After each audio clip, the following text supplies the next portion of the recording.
In the bush, the most dangerous thing isn't the lion you track. It's the rule you break. For 3 days, he hid 2 cubs in a place no human should ever go. This decision cost him his life's work.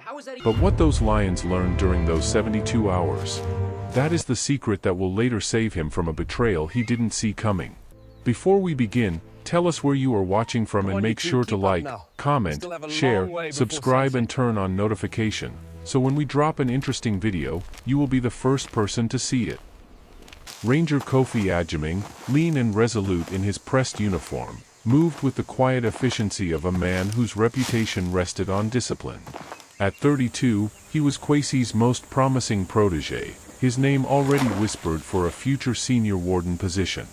The reserve's mantra, "Respect the wild's sovereignty," was Kofi's professional creed, especially the absolute, life-saving rule: no human intervention with apex predators. If they fell to nature, not to human sentimentality. But the wild has a way of twisting the finest rules. Kofi tracked the faint, coppery scent of trouble to a dense thicket of acacia. The sight that greeted him was a silent, agonizing tableau. A full-grown lioness lay dead, felled by a high-caliber poacher's bullet. And near her, snarled in a thicket of sophisticated, near-invisible wire, a snare of human malice, not natural consequence, were 2 cubs. They were no bigger than house cats, terrified, their tiny bodies heaving against the razor-thin wire cutting into their necks and legs. One cub, the male, later Delta, thrashed frantically, tearing at the snare with desperate, ineffective claws. The other, the female, Echo, was already lethargic, her breathing shallow, eyes wide with a fear too profound for her size. Kofi's training, years of conditioning, screamed at him: report, contain, isolate. The veterinary unit would follow protocol, which almost certainly meant euthanasia to prevent prolonged suffering and human dependence. Yet, looking into the cub's eyes, Kofi saw not a predator, but a victim, condemned by a wire he knew was meant for far larger game. The cold mandate of the reserve felt impossibly cruel. He reached for his radio, his fingers hovering over the transmit button, but paused. If he reported this, the decision would be taken from him. The cubs would die to uphold a rule designed for the good of the ecosystem, but which felt like moral failure in this moment. The silence of the plains became deafening, magnifying the pounding in his chest. Kofi pulled his hand away from the radio, a deliberate, career-shattering act.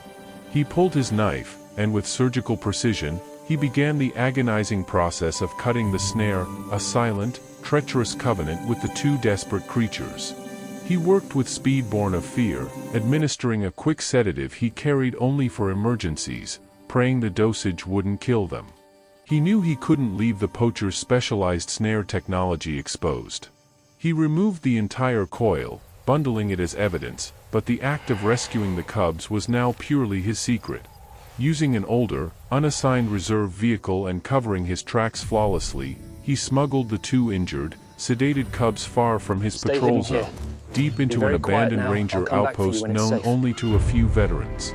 Kofi had just traded his exemplary career for a moral certainty. As the sun set, illuminating the hidden outpost where Delta and Echo lay resting on a makeshift bed of blankets, Kofi looked at the 2 creatures he had just condemned himself to save. The rule was broken.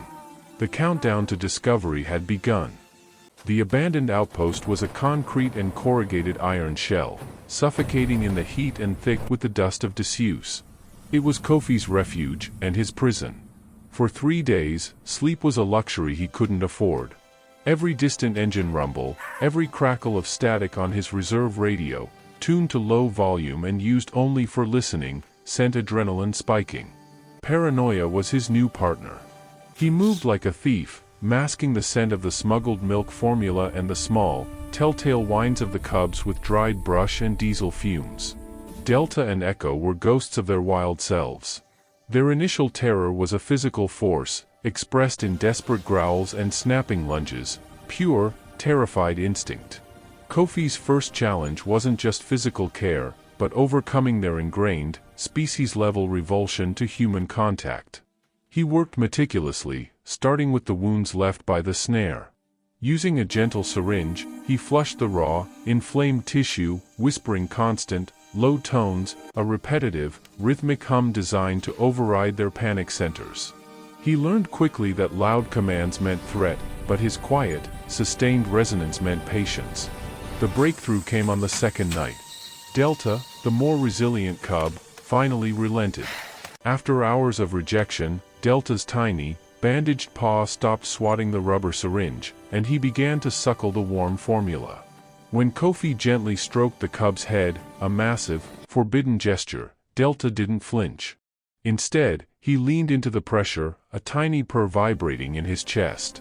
It was a fleeting moment of acceptance, the first link in an unspoken, conditional chain of trust. Echo followed hours later, drawing a sigh of raw relief from Kofi.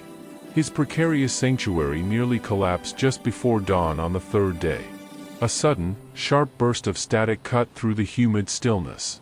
Patrol 4, confirm visual on the Acacia Ridge coordinates. We're moving in, over. It was Patrol 4, led by Ranger Solomon, moving dangerously close to the outpost's perimeter. Kofi moved with the brutal efficiency of a professional under duress.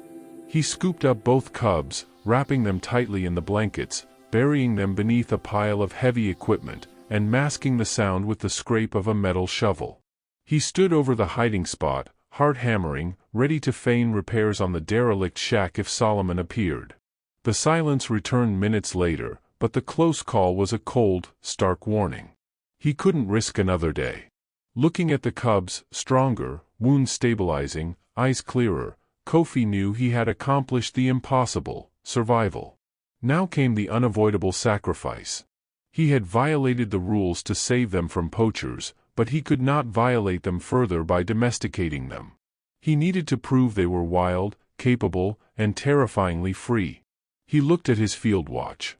Kwesi would be noticing his lack of proactive reports. He had less than 24 hours before his principled disobedience was exposed. He began packing his small supplies, preparing for the inevitable confrontation that would cost him everything.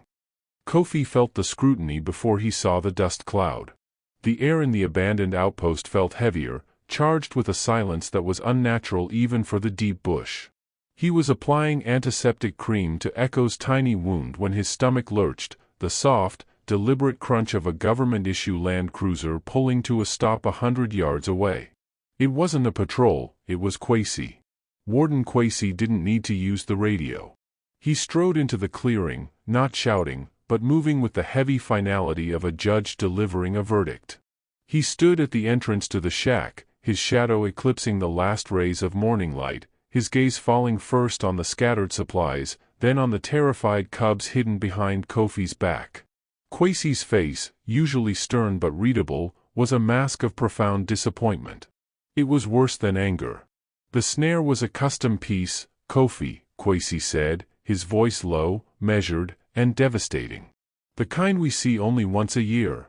Your patrol log shows you passed within 50 yards of that thicket 20 minutes before the recovery team found the scene. You logged, all clear.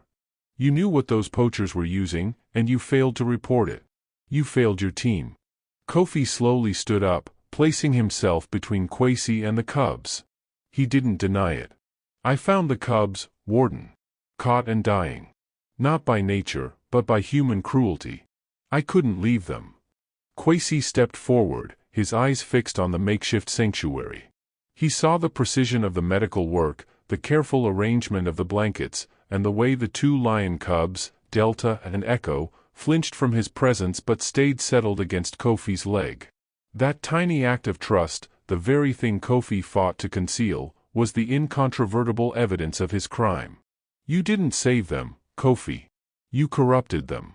You broke the fundamental agreement we have with this wild space, Kwesi stated, his voice barely rising above a murmur. They learn fear and respect for humans, or they die. That bond, that comfort you have given them, it will confuse them when they are fully grown. It makes them a target, and it makes every ranger who crosses their path vulnerable.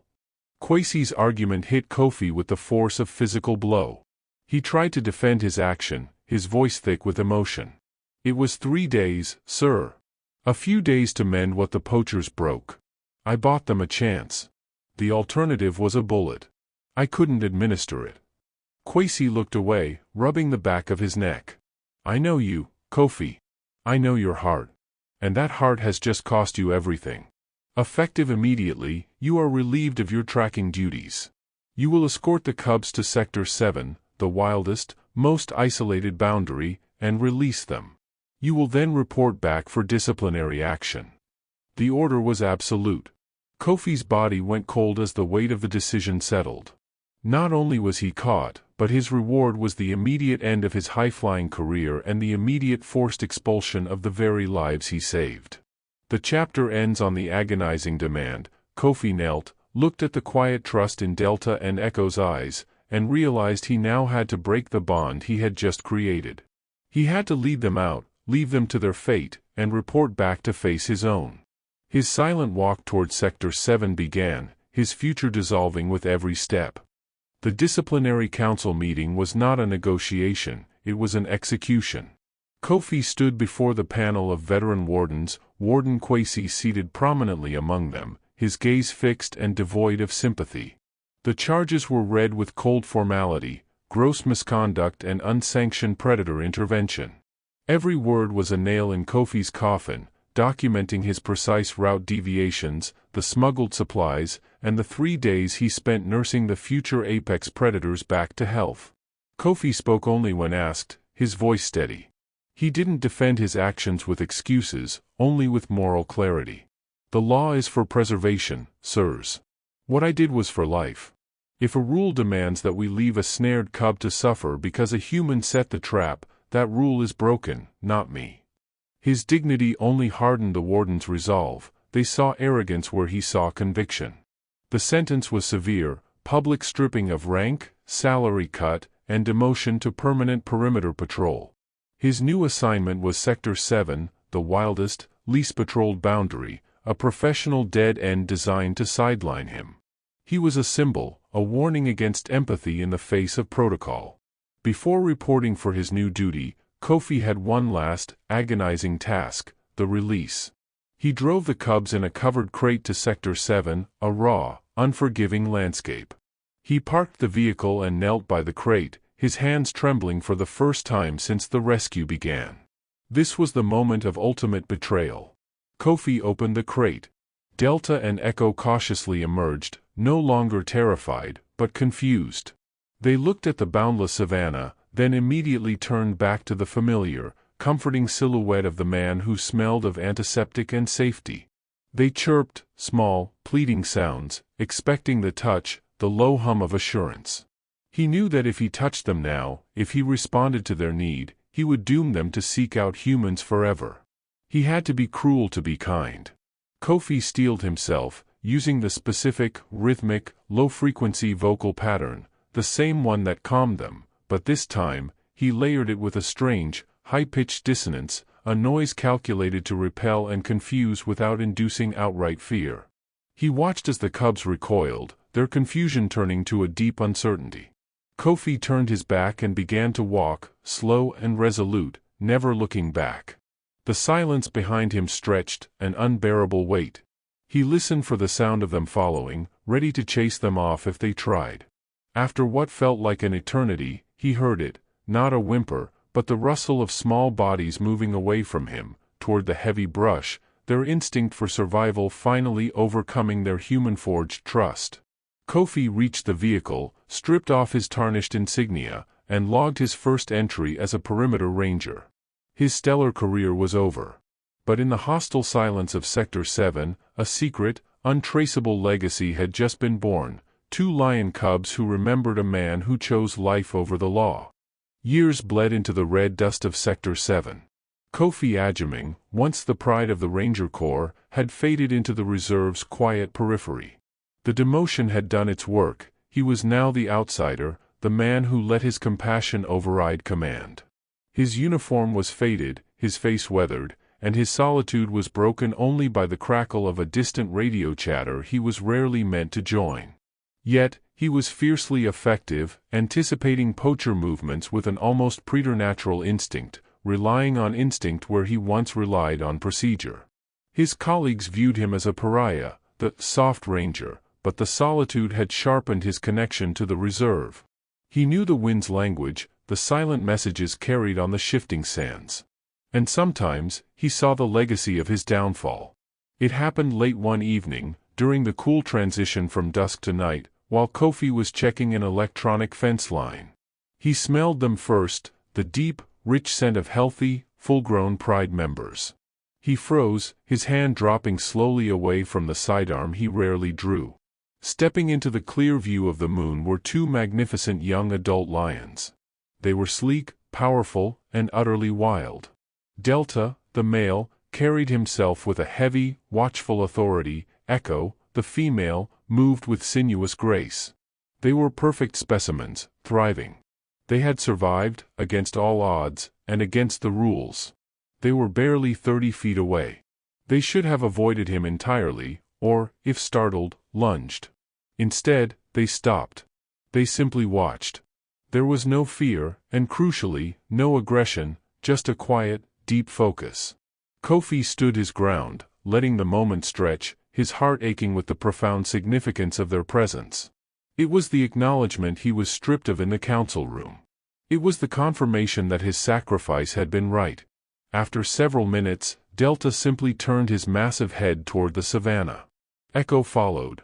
They vanished into the gathering darkness without a sound, their loyalty affirmed not by compliance, but by their continued existence. Kofi only smiled, a genuine, rare expression of peace. The scene shifts dramatically, hundreds of miles away, to a climate-controlled, chrome-glass office overlooking a bustling city skyline. Two figures, dressed in tailored suits, are reviewing a confidential file titled Kinship 001. On the monitor, a blurred image of a lion cub leaning into a human hand is frozen next to a digital copy of an official reserve document. The document's header reads, "Sanctioned Disciplinary Action, Gross Misconduct, Kofi Agyemang." The first figure, a sleek woman named Dr. Vivian Hall, taps the screen, highlighting the word misconduct. "He faced demotion and isolation for 3 days of empathy," she murmurs, turning to her partner, the former kinship programmer, Silas, who nods slowly, a thin, calculating smile spreading across his face. "He is perfect, Dr. Hall," Silas confirms, his voice laced with cold intent. "He has the precise combination of skill and ethical rebellion. He's dedicated to the wild, but his record proves he will break the rules for the bond. He is isolated, disgraced, and invisible to the main authorities. The perfect human anchor for our experiment." Dr. Hall leans forward, the lights of the city reflecting in her glasses. She taps the screen one last time, over Kofi's name. "Initiate Project KINSHIP. Begin Phase 1, Deployment of the Biosignaling Device." The file closes, setting the stage for the main story, the digital age collision between conscience and code.